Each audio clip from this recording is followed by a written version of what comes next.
لكن نيجي بقى، حضرتك بتسأل الدكتور محمد البرادعي، يعني هو كان مدير الوكالة، والدور اللي هو لعبه هو بالضبط في الكتاب اللي هو عمله، اللي كتب فيه فصل عن مصر، وقال فيه ان هو في قناعته، مع ان هو مدير الوكالة المسؤولة عن نشر الطاقة النووية السلمية في جميع العالم، شغلته ان هو يعمل دعاية للطاقة النووية. هو كان في رأيه ان الطاقة النووية غير صالحة لمصر، وان مصر فنية ولا قدرات على إدارة هيئات أو مشاريع زي برامج الطاقة النووية، واستدل على هذا بقدرتها على إدارة هيئات النقل زي السكة الحديد.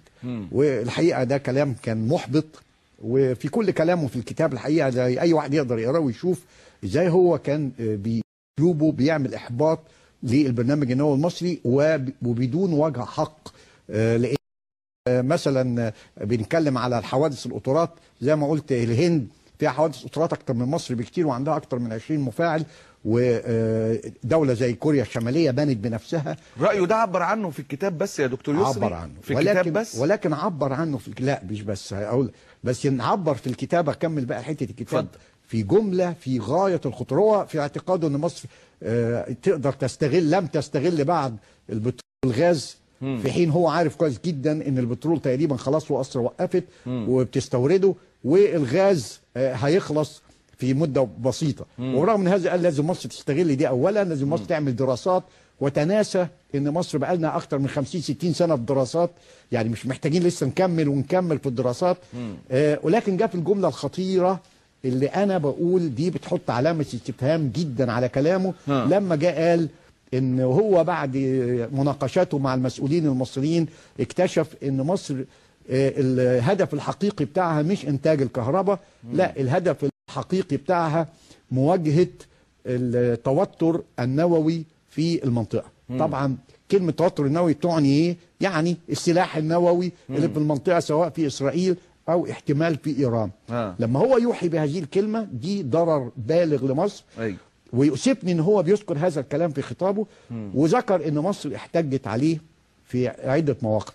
اهم موقف له كان في سنة 2009 لما اصدر فعلا تقرير ضد مصر، ووضع مصر ضمن دول محور الشر الامريكي، اللي هي امريكا معتبرها محور الشر، اللي هي ايران وسوريا وكوريا الشمالية. دخل مصر وسطهم وطلع تقرير سيء للغاية باتهام ان مصر هو لقى فيها او الوكالة لقت فيها جزيئات من يورانيوم عالي التخصيب، اللي على طول اسرائيل ترجمته يورانيوم عالي التخصيب يعني مصر بتعمل قنابل ذرية. هنا عمل مخالفة كبيرة ومخالفة قانونية، ودي يعني في الطريق الى انه يتحاسب عليها. انا عارف ان في ناس كتيرة بتقول ساكت ليه وبتقول هيتحاسب، لا، ما تقلقوش، كله هيجي بوقته وكله بيتنظم مظبوط وهيتعمل. دكتور محمد عمل مخالفة جسيمة في تقديري أنا في الملف اللي عمله ضد مصر، وهيتعرف الحقائق والتفاصيل كاملة في وقت قريب إن شاء الله يعني. وليه مأخر الوقت ده؟ لأن أنا كنت عايز الكلام ده يطلع من خلال محامين قانونيين. يعني أنا مش عايز إن أنا مجرد أن أطلع اتهام واتهام كده يروح في هواء الطلق. أنا عايز ناس خبراء في القانون يدرسوه ويشوفوا هل فعلا دي مخالفة تستحق بلاغ ولا لا، بلاغ قانوني ولا لا. اللي أنا شايفه إنه لحد دلوقتي الاتجاه وإن شاء الله يعني نخلص من الإجراءات. زائد في جزء تاني صغير قوي كان متعلق بيسموها الكونفيدنشياليتي أو سرية المعلومات.